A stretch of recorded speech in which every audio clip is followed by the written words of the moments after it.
OpenAI a lancé ChatGPT Santé, permettant de lier dossiers médicaux et applis bien-être pour des conseils personnalisés. Il créerait alors un système avancé, réalisant des tâches de bureau complètes avec des données réelles. Et en plus de ça, Generative Pre-trained Transformer 52 vient d'établir un nouveau record de raisonnement sur ARC Intelligence Artificielle Générale, 2 avec OpenAI qui parle ouvertement des capacités. Le surplomb comme ces modèles dépasse déjà la compréhension humaine de leur utilisation. Passons donc au principal lancement officiel. ChatGPT Santé Open.ai a lancé une expérience santé et bien-être dans ChatGPT. Et le point clé ici, c'est que c'est conçu comme un espace séparé, pas simplement une discussion classique où vous posez des questions de santé comme d'habitude. L'entreprise classe désormais la santé parmi ses produits principaux, d'où l'affirmation que c'est déjà l'un des usages majeurs de ChatGPT. Selon une analyse anonymisée des conversations, OpenAI indique que plus de 230 millions de personnes dans le monde interrogent ChatGPT chaque semaine sur la santé et le bien-être. Ce chiffre est incroyable, c'est pratiquement la base d'utilisateurs d'une grande plateforme sociale qui pose des questions de santé chaque semaine. Donc, il transforme cette demande en une expérience dédiée. Voici ce qui change avec la santé. Vos informations peuvent enfin être connectées, alors qu'elles étaient auparavant dispersées entre différents portails pour analyse et visite. Des notes, un PDF téléchargé puis oublié, Apple Santé pour les pas et le sommeil, MyFitnessPal pour les macros, l'appli de votre objet connecté, tout reste déconnecté. Santé veut centraliser toutes ces informations. Ainsi, les utilisateurs peuvent connecter leurs dossiers médicaux et leurs applications de bien-être directement dans Santé. Les exemples donnés incluent Apple Santé, MyFitnessPal et Function pour les dossiers médicaux. Open.ai avec BeWell présente le plus grand réseau sécurisé de données de santé connectées en temps réel pour les consommateurs. Ainsi, Santé peut se connecter à certaines sources de dossiers médicaux aux États-Unis. Et une fois que les données sont connectées, vous pouvez réellement poser des questions de niveau supérieur qui nécessitent un contexte personnel. Open.ai dit que Santé vous informe et prépare mieux, surtout pour les discussions médicales, afin d'interpréter les résultats d'examen avec plus de contexte. Préparez vos visites médicales, analysez vos tendances ou optimisez votre routine bien-être grâce à vos données connectées. Ils évoquent aussi les décisions d'assurance comme analyser les compromis entre options selon vos habitudes de santé.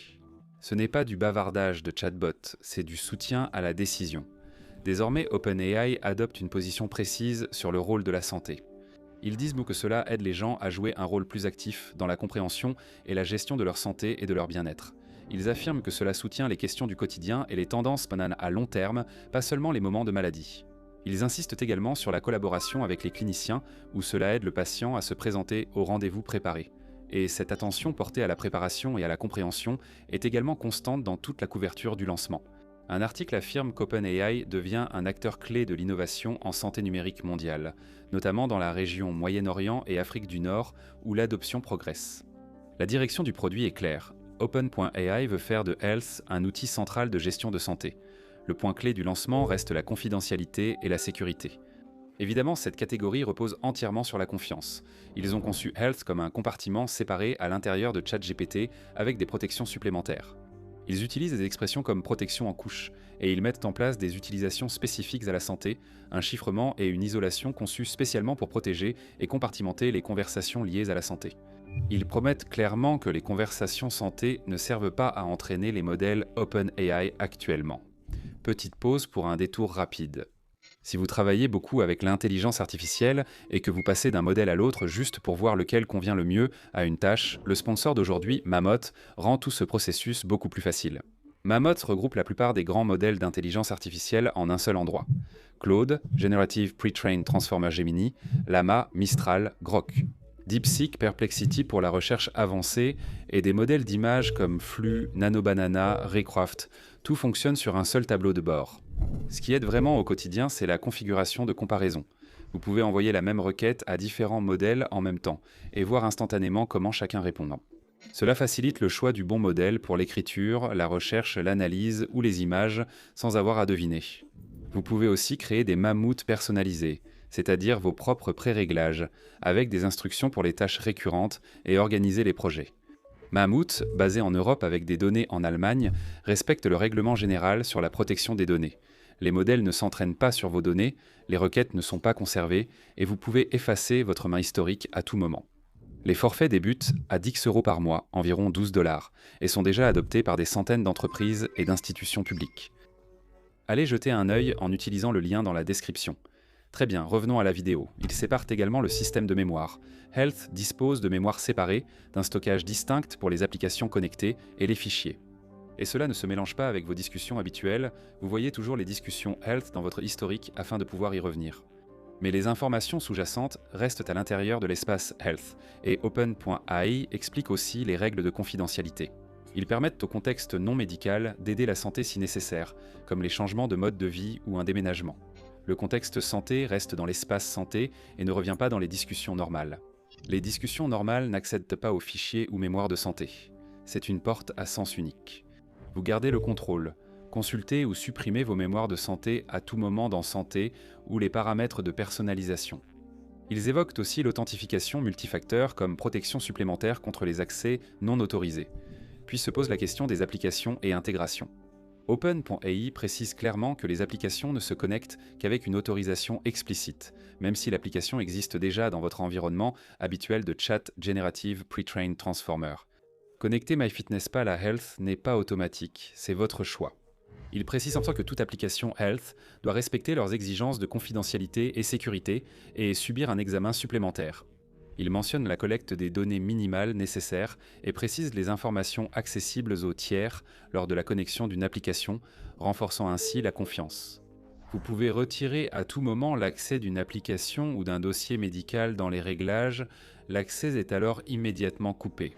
OpenAI dit avoir travaillé avec plus de 260 médecins dans 60 pays, couvrant des dizaines de spécialités sur une période de 2 ans. Et l'ampleur des retours n'est pas négligeable. Ce groupe a donné son avis sur les résultats du modèle plus de 600 000 fois dans 30 domaines d'intérêt. Ce n'est pas juste, nous consultons les médecins. C'est un vrai processus d'évaluation où les retours des médecins modifient la communication du système, l'urgence, les conseils et la priorité donnée à la sécurité. Et pour mesurer tout cela, OpenAI a créé HealthBench. Décrit comme un cadre d'évaluation élaboré avec des médecins, ils affirment qu'il évalue les réponses à l'aide de grilles rédigées de la part des médecins, qui reflètent la manière dont les cliniciens jugent la qualité dans la pratique, la sécurité. Clarté, escalade adaptée, respect du contexte. Passons aux détails, cela semble progressif. L'accès anticipé démarre avec des utilisateurs choisis, puis s'étend sur le web et iOS mondialement. Vous pouvez rejoindre la liste d'attente et consulter les règles d'éligibilité. L'accès anticipé est réservé aux utilisateurs Go+, et Pro gratuits, mais limité à ceux hors espace économique européen, Suisse et Royaume-Uni. Les régions de l'espace économique européen et du Royaume-Uni sont exclues de l'accès anticipé, probablement pour des raisons de réglementation, conformité et intégration des dossiers médicaux. Certaines applications ne sont disponibles qu'aux États-Unis. Apple Santé nécessite iOS et indique aussi les applications existantes dans Santé. Il cite Apple Santé, MyFitnessPal, Weight Watcher, AllTrails, Instacart et Peloton. Il permet aussi le téléchargement direct de fichiers comme dossiers de médicaux, résultats de laboratoire, résumés de visites et historiques cliniques. Donc c'est bien la santé.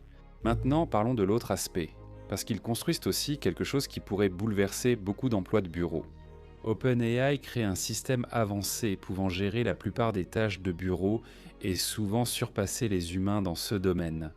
Il l'implique dans de vraies tâches de bureau, des livrables et tout le processus du début à la fin, en partenariat avec Handshake AI.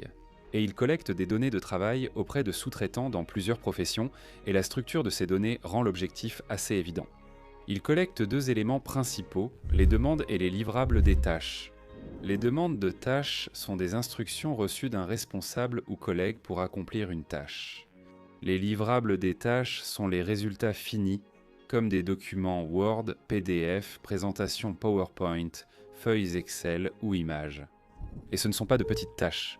Ils ont spécifiquement demandé aux prestataires de réaliser un travail complexe qui prend des heures, voire des jours. Ce détail indique que leurs systèmes d'entraînement sont axés sur des flux de travail longs. Le genre de travail où vous commencez quelque chose, faites une pause, revenez dessus, l'affinez, corrigez les erreurs, organisez les fichiers, puis livrez enfin une version finale. Et si cela s'adapte correctement, vous obtenez en gros un système d'intelligence artificielle qui fonctionne comme un employé de bureau virtuel, une machine à flux de travail.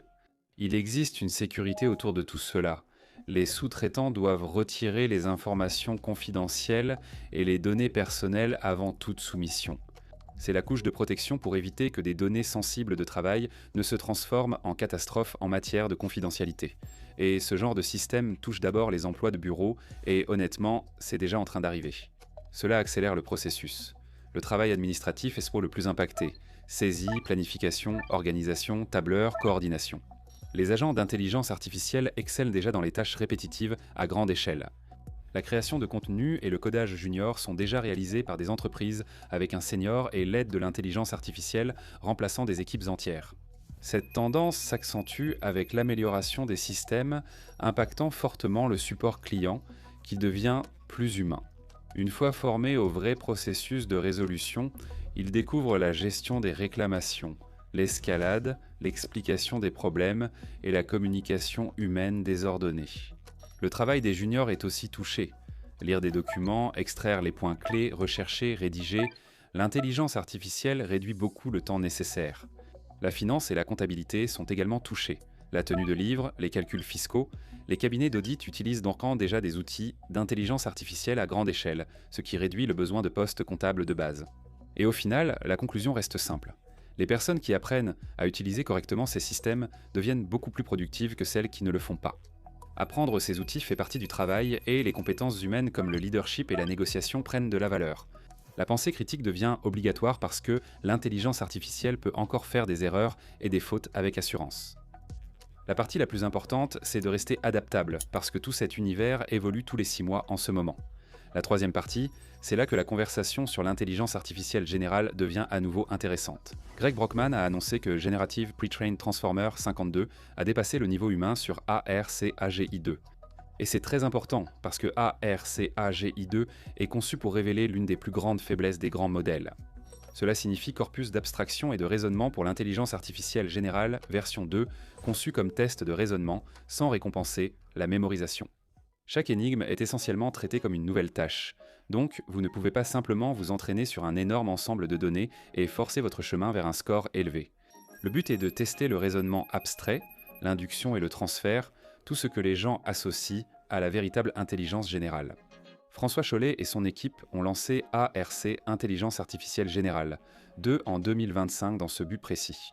Chollet a dit à plusieurs reprises que si un système ne fonctionne bien que sur des distributions qu'il a déjà vues, il n'a pas ce qu'il faut pour l'intelligence artificielle générale.